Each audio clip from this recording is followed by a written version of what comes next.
இவனால என்ன பண்ண முடியும்?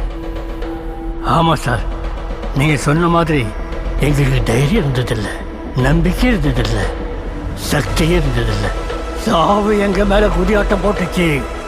அப்ப குறுக்க நின்றுட்டு இருந்த ஒருத்தன் அந்த மாரியாத்தா முன்னாடி தலையை சீவினால.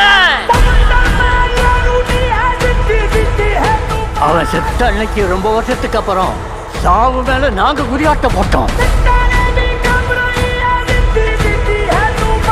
அவன் கத்தி வீசின வேகத்துல ஒரு புயலே உருவாகிச்சு சார். அந்த புயல் நராட்சியில் இருக்கிற ஒவ்வொருத்தருக்கும் உசுர குடத்துக்கு. உங்களுக்கு ஒரு யோசனை சொல்றேன், நீங்க மட்டும் அவன் குறுக்க போயிடாதீங்க சார்.